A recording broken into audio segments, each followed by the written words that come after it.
Hi, my name is Emilio. This isn't just a story. This is a confession, one I've held in for far too long. Not because no one asked, but because I didn't know how to answer. So if you're listening now, really listening, thank you. Thank you for giving me the chance to be heard, even if my voice shakes. And if this story touches you, if you see a piece of yourself in me, please like, comment, and subscribe to Annex Survive and Tell. You never know, your share might be someone's lifeline. I was born in Cordoba, Argentina, a place full of music, street chatter, and roaring football fans. But for me, it was all just movement, a silent movie.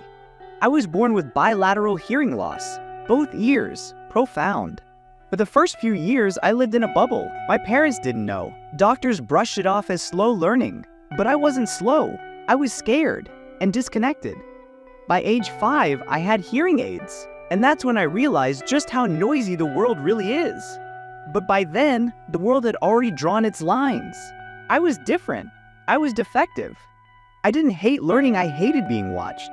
Every time I got an answer wrong or misheard a word, the room exploded with whispers and chuckles. Robot ears. Say that again, freak. And the teachers? They just let it happen. Not because they were cruel, but because they didn't know how to help me. Or maybe they didn't think I was worth the extra effort.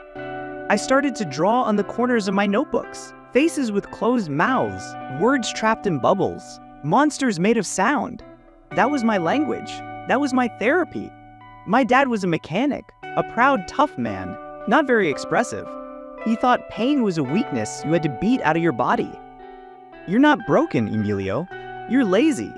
You need to try harder, speak better, be better. But I was trying.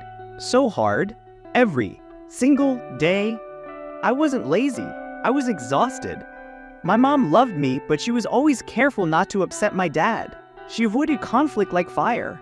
So I learned to bottle things up, to smile when I wanted to scream, to laugh when I wanted to cry.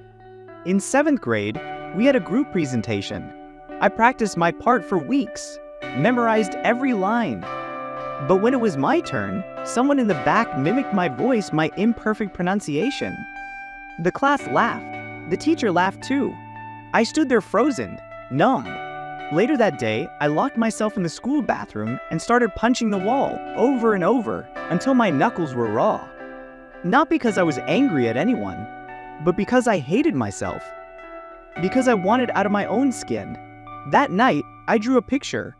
A boy, ears glowing with blue hearing aids, drowning in a sea of voices. Above him, a speech bubble. Can anyone hear me? I posted it online, just once, no caption. 3 hours later, I got a message. That boy's me. Thank you. From a girl in India. Deaf like me. Lonely like me. That message didn't fix everything, but it flipped a switch. Maybe my silence could speak for others. I started posting more drawings, comics, animations. Each one based on a true feeling, being misunderstood, being laughed at, being invisible. And something incredible happened. People responded. You put my life into pictures. I cried reading this. You made me feel seen. I wasn't alone anymore, not in pain, not in expression. I created a small online group called Voices Without Volume. Kids with disabilities from over 20 countries joined. We didn't need loud voices to be heard. We had stories. We had art. We had each other. I'm 18 now. I'm applying to art schools. I dream of becoming a graphic novelist, one that champions people like me, people with invisible battles. I still wear my hearing aids, still misunderstand words sometimes, still struggle.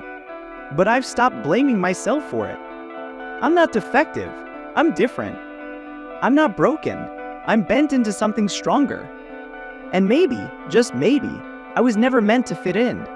Maybe I was meant to stand out and reach those who feel unheard. To anyone reading or listening, your pain is real. Your silence is powerful. And your story deserves to be told. Even if the world doesn't know how to listen yet, don't stop speaking. Thank you for being here. Thank you for giving this story a space to exist.